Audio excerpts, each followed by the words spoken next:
Hello, you beautiful people. Welcome to AAA Short Stories by Nelson Nik. I'm your host, Nelson Nik, and I'm here to help you in any way we can. First of all, I'd like to thank all the messages and all the emails sent by the followers to better this project. Since I'm a beginner in podcast, I have a lot to learn, and the experts are the ones that are teaching me to be better and get even more better. So, today we will be discussing tastes like chicken. But before we get into the short story, I like to go ahead and give kudos. Kudos to NBC Universal, especially the show of America's Got Talent Champions. Normally, when I critique a TV, if it's excellent, what I do basically is give it a 4-star and release the details. But this season, America's Got Talent, the champions, this is beyond. I gave it 5 stars. So I'd like to thank Simon Cowell for producing and executive producing this type of show, which is extremely difficult to do. And he did it, and the team with Heidi Klum, Mel B, Howie Mandel, all the crew in the back. Terry Crews was the host for this season. We also like to send kudos to Nick Cannon for doing an excellent job when he was with America's Got Talent. Tyra Banks did an excellent job also. So for America's Got Talent, I give it 5 stars. And the winner for this season was... Exactly. I'm not giving you a spoiler. I'm not ruining it for you. So when you get a chance, maybe in YouTube, go to NBC.com, see the shows, and see exactly what I mean. I mean, this was extraordinary. We, as the people, the viewers, on occasions we voted for the best talent, the best skills that we had. But 50 states were picked, and several followers or judges from the 50 states were working on it. I tried to go vote, but I couldn't vote. It wasn't available to the audience. I cannot complain about my life. Part of it is television. I love television, but a lot of people just don't understand that it takes a lot of work from the very beginning of pre-production. Who's casting? Who's on the crew? How much money do we have to spend so we could get this production going? America's Got Talent did excellent, excellent, excellent. I give it a 5 stars. So, let's get to the short story. The setting. Let me give you a setting so you have an idea of where it starts. We are at a kennel at Medina Air Base, which is right next door to Lackland Air Force Base. And Lackland Air Force Base is where they have basic training. They train you for security police, law enforcement, cryptology, and many other talents, many other skills, many other tech schools. So it is a brisk night. It's around 60, 65 degrees. And the instructors have their students where they're training them at nighttime. And they have to go through a trail called the Ho Chi Minh Trail. It's very dark, and you have to use a flashlight to be able to see where you're going while you're scouting with your dog.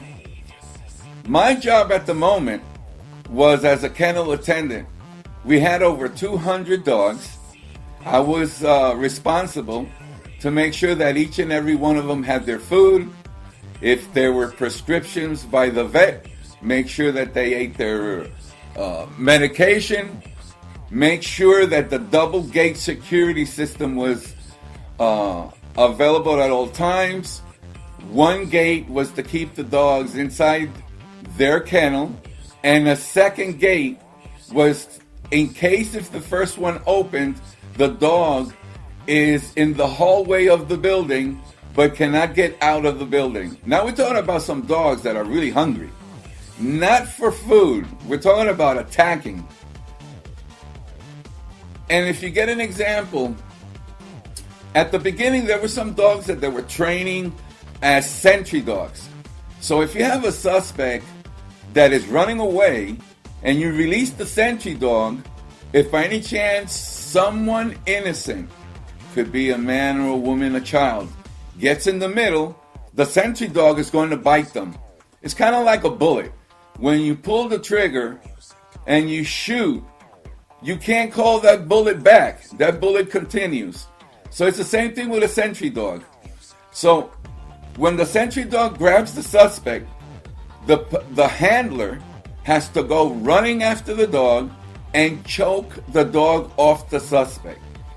But then, under a scientific method called principles of conditioning, you could release a dog, but if something happens with a woman or a man or a child or anyone that gets in the middle, you could yell out, which is called a standoff, and then with that out, the dog turns around, comes back to you, and doesn't bite anyone. That's a patrol dog.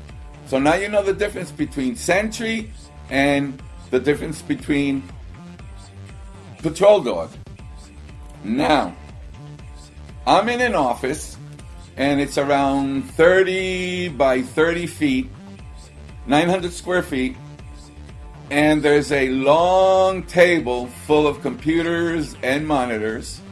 There's a system where you see the name of the handler, from where they're coming, if it's local, if it's state, or if it's federal police. The dog, what is the dog trained for? Either if it's patrol, he's trained in narcotics, he's trained in explosives, and all the other details related to the handler and the dog, and how much training have they had.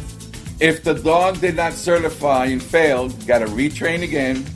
But if the dog did certify and passed, now the handler and the dog goes back to their unit and they work. Most of the time you'll see a dog in the airport, and it could be a drug dog or it could be an explosive dog. So whenever you see a police officer and their dog, don't go up to the dog and start petting it. Talk to the handler.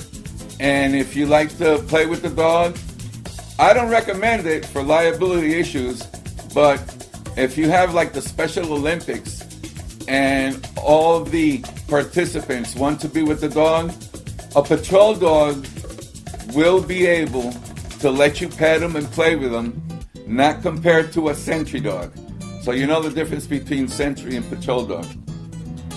So, what exactly is this short story about? Let's go back to the setting. It's nighttime. It's around 65 degrees, which has a beautiful, beautiful feeling of freshness in the air. The patrol dogs and their handlers, like I mentioned, go through the Ho Chi Minh Trail, and they're doing something called scouting. They're looking for the bad guy.